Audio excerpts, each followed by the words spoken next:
Welcome to Seasoned Women Podcast, the podcast that is raw, real, and uncut. No topics is off limits. Seasoned Women, we're going to make it make sense. I'm just saying. My name is Mary Dean, and I am the host of Seasoned Women Podcast and the queen of all seasons.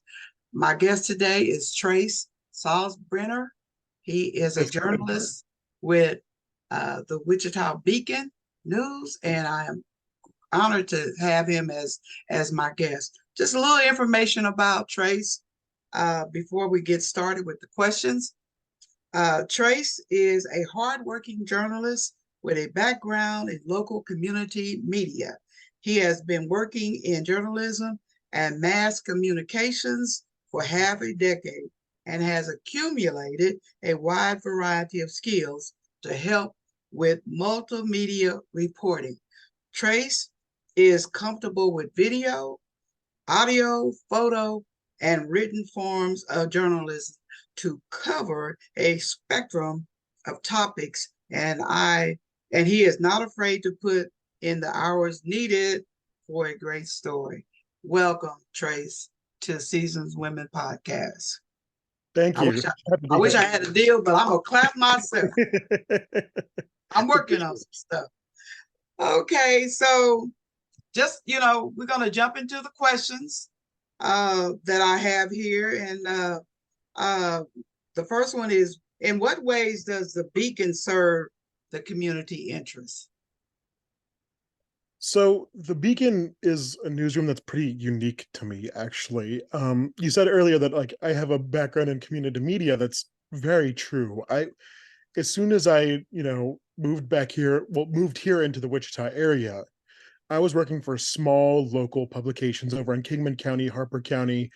I was working in Hutch over at a radio station, very local things. And something that they do is, the people who are writing your stories. They're there, they're in the community, they're part of, the place that you're living. And it's something that I was afraid was being lost in larger communities such as Wichita, that the journalists weren't there. And um, before I even got hired at the Wichita Beacon, I saw that they were doing a section on community engagement. They were going out into the community, they were holding events, they were, being a part of that town, that place that they are at, on even though it was such a bigger scale than the papers I was working at that point.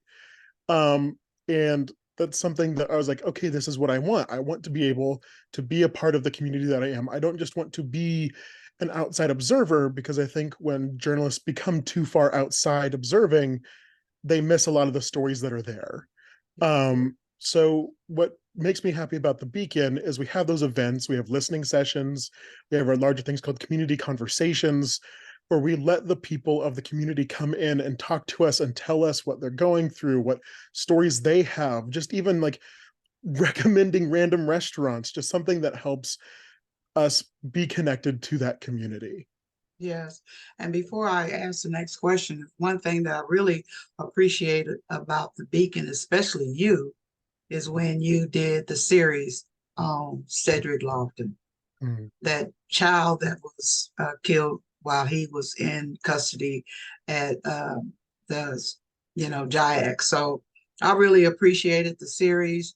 It was great, and I'm still hoping that he gets the justice that he so deserves for what happened to him. So I want to thank you for that. So another thing, how does the Beacon choose the stories that they print? What ways do they do that? Is it something that you have a board, or the editor just chooses those stories, or what? It's a little bit of a process. We are a pretty small team at the Beacon. Right now, we have me as kind of a general assignment reporter. That's just because we have such a small team. We haven't been able to assign specific beats to everyone. And then we have a health reporter, and then we have a state house reporter. And then every once in a while, we may have like a freelancer or a story that's statewide that can come in from our Kansas City newsroom. But really, the most stories that you're going to see are coming from those three reporters. And since there's only three of us, we have to be able to like really only work on the stories that we can get done right now, in like the quickest time possible with the deepest amount of reporting we can, while also working on other stuff in the background. So when we choose the stories that we're working on, it's usually the editor will work with them. Scott Cannon is our editor in chief, and he will be like, okay, here's some topics I'm hearing.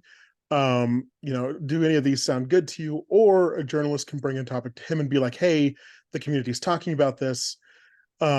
This is something that, I want to report on. And then there's the third option that we have, and that's we have community representatives that are out interviewing people, talking to people. They can also hear a story and they can bring it to us. And then the editor and the journalist will work through and be like, okay, what can we get done? Like, what is the most timely? What are we going to be able to provide the most context for? And what are we able to be able to like really hone in on a specific issue? Um, we try to do it this way because at the Wichita Beacon, we believe in a sense of collaboration with the other newsrooms in the community. Um, you know, Journalism used to be extremely competitive. You wanted to be the first one to get the story out. You wanted to write the best story as quick as possible right now. And with the shrinking newsrooms that we're seeing, it's very hard to do that anymore. So we have things like the Wichita Journalism Collaborative, which is a whole collaborative of newsrooms right here in Wichita that are working together to try to make sure we're not stepping on each other's toes, that we can work together. Um, we all Before the Wichita Beacon joined, they did a whole entire like 2 years all on mental health. And then it accumulated with a booklet of reporting with a bunch of interviews and stories. And this was all in a effort to like put a really large lens on a topic that was really important to our community and have it see as many eyes as possible. Um, and we kind of do that with other stories too. Like, we'll say, hey, I'm working on this big story. Anyone want to join in on it? Anyone want to help? We have sheets of, what stories are coming up. So we at the Beacon like to make sure that we're collaborating with the other newsrooms. Let's say a newsroom puts out a story on school vouchers, because that's something that's really huge right now, is people want to have school choice vouchers or are struggling against school choice vouchers. um, we want to be able that our story isn't just a repeat of what has already come out. Okay. um, and so that can narrow some of our stories, but really it is kind of a long process on what stories are getting chosen. um, Mhm. but the best ways, if you want to have a story, you can submit it to our tip line, you can talk to one of our community representatives, and we don't get rid of those stories ever. They sit in a document of like all of these different story ideas we've received, and uh, we make sure that like if we don't have a story idea, we go back to those and we're like, okay, what have people been talking about? What has already been given to us? And we can go back to those at any time. Um, yeah, so there's a long and kind of complicated way that we get through things. Okay. So I heard you say earlier you had a state house report. I know one of you one reporter has left. Did you get a replacement for who reports the news at the state house, state capitol? So yes, our new State House reporter is Blaze Mesa. Okay. He has already published. I've read two.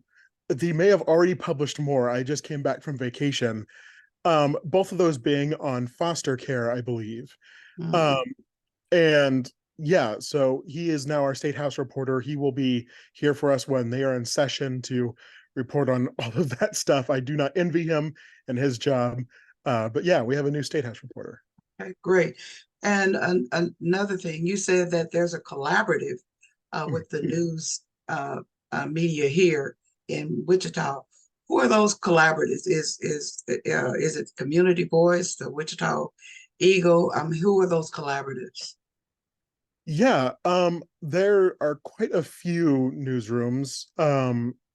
I can't remember exactly all of them. I know Community Voice, the Wichita Eagle, KMUW, the Mm. library, um, the Kansas Leadership Journal, Planeta Venus, and us, and KSN, Active Age.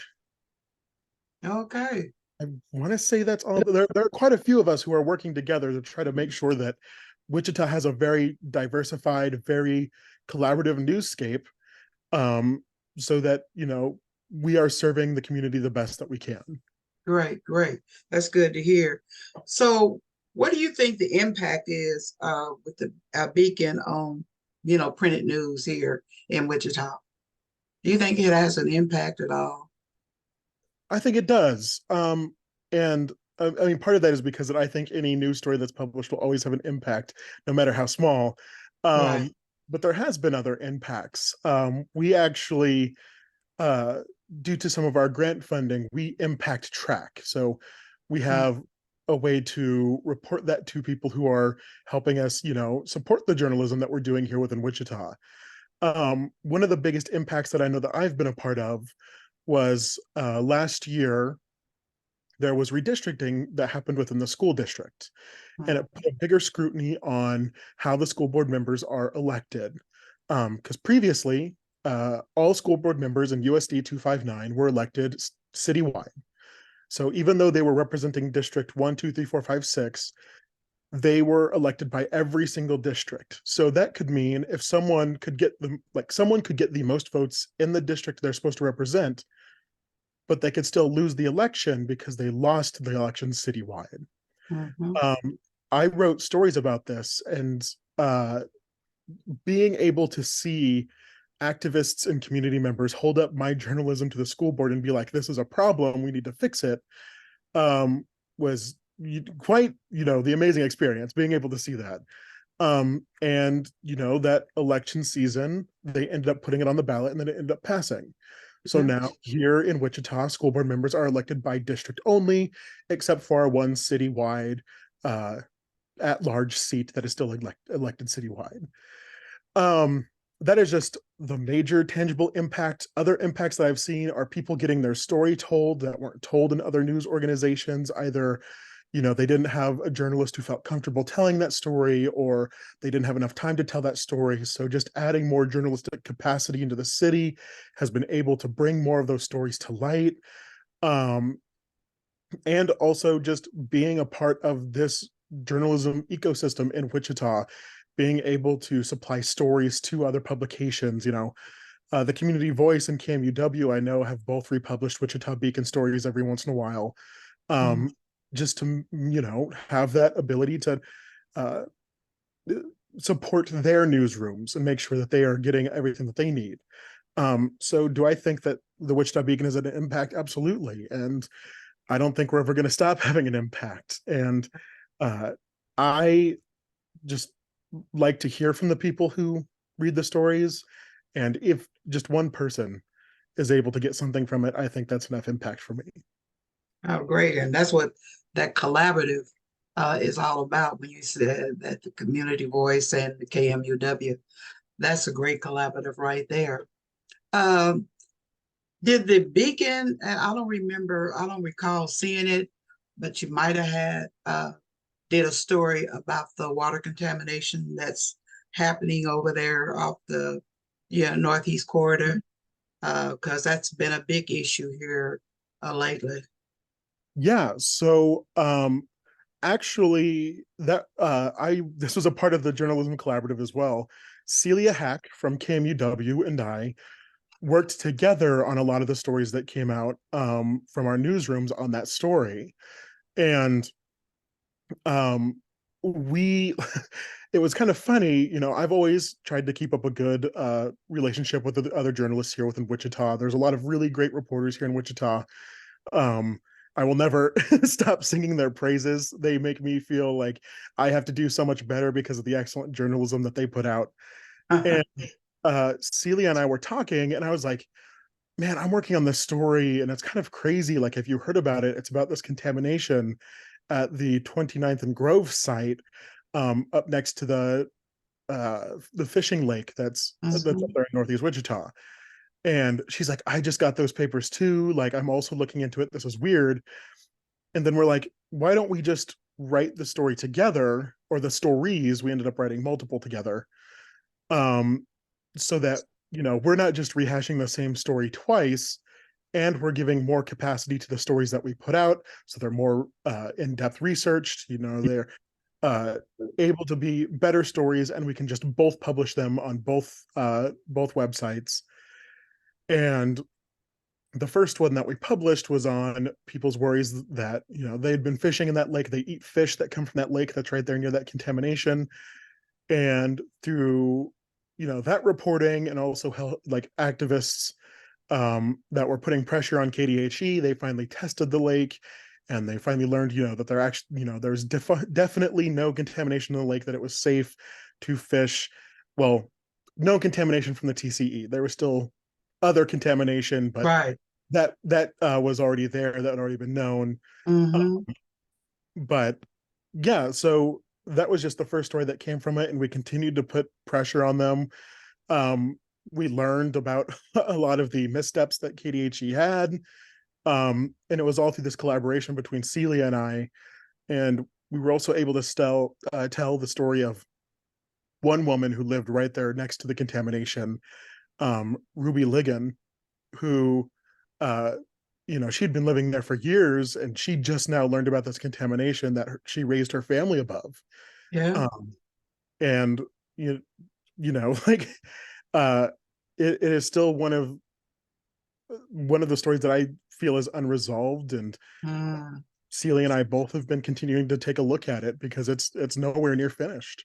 No, it's not. And me and Ajane Bennett, the president of that Northeast Millar Neighborhood Association, are with a group of people with EPA, and they came and did a tour of that area, and so that we're working with them and Levanta Williams as well, to make sure that the dollars that's coming here is going to be coming directly to the people Mhm. that's affected in that area. So yeah, it really is an ongoing issue, and I Yeah. don't know when it's going to be resolved, because it's just something that's been happening for decades, Mm. and I know it's not going to be solved just overnight.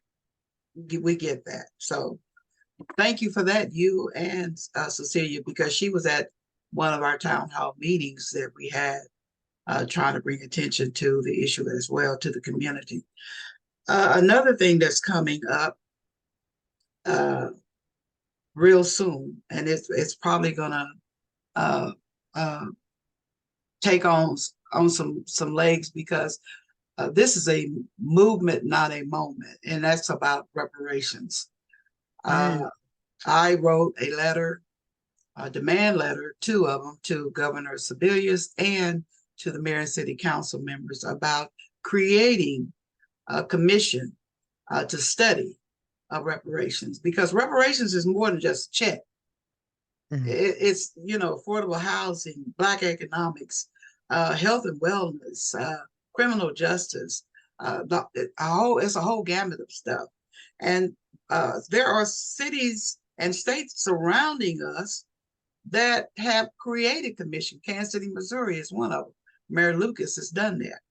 So, do you think the Eagle would be, I mean, the Beacon would be interested in maybe doing something about, a story? Because Mickey Dean, attorney out of Kansas City, Missouri, who was part of the commission, advisory commission to the commission, is going to do a presentation on January 8th about reparations. Mm. Do you think this is something that the Beacon would be interested in knowing more about? I mean, absolutely. I mean, especially our new state house reporter. Um, he would probably love to hear more about this. I would love to hear more about this. And even you talked a little bit more about how reparations aren't just for money. This is something that Right. people are talking about, that it's far more than this. Our health reporter, Sawyer Belair, like, he was hired as a health reporter, but he knows that there's a lot more social determinants of health Mm, than just medicine or that's going to right. your doctor. And that's something, going back to the 29th and Grove site, that contamination that's was underneath parts of Northeast Wichita. They released a health study not too long ago that Celia and I did report on. You can go and read that story, where there were higher rates of certain cancers and there was higher rates of infant mortality in the Mm-hmm, areas where this contamination was. mm-hmm. And this is a part of those, like, this is almost a way extreme social determinant of health of the area that people live, will affect their health outcomes. Right. And it's not just, the doctors that they have access to or anything like that. But as for a story on reparations, this is something that anyone at the Beacon could probably look into through multiple different lenses because of how different you can approach it from pretty much anywhere you're at. So getting to that, going to that, I sent a letter, the two letters that I wrote to the governor and to the mayor and city council members to the Beacon. Mhm. And I just didn't send it to the Beacon. I sent it to the Eagle, KMUW, KWCH, the whole gambit. And I think, when you say reparations, it scares people. Mhm. Yeah. Uh, oh, you got this. So why are you talking about this? The problem with that scenario is that every people have been given reparations. The Japanese for their internment, the Jews for the Holocaust, the Indians for their land, and so when it comes to Black people, the first thing they want to tell us is forget you can't you forget about what happened, slavery, this and this and that. Well, we were promised 40 acres and a mule. Forget all of that, because when Lincoln was assassinated, the person that came in behind him took all that away. He even paid the slave masters for losing their slaves. So why not us? Why not Black people?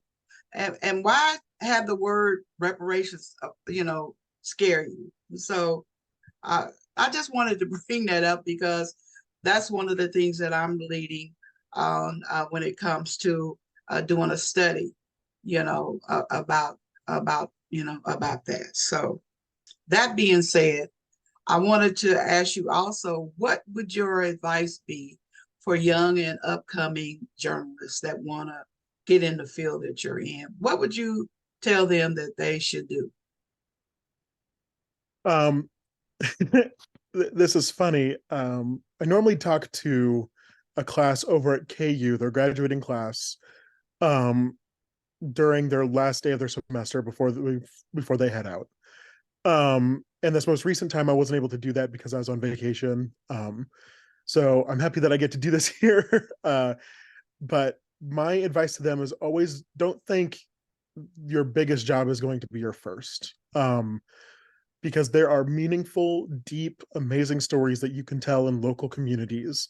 You don't have to want to go to the Washington Post or the New York Times or the Wall Street Journal first to make a great journalistic story. You can go to, like, I did, the Kingman Leader Courier, the Harper Advocate. You can go to these small newspapers and still tell meaningful stories that matter.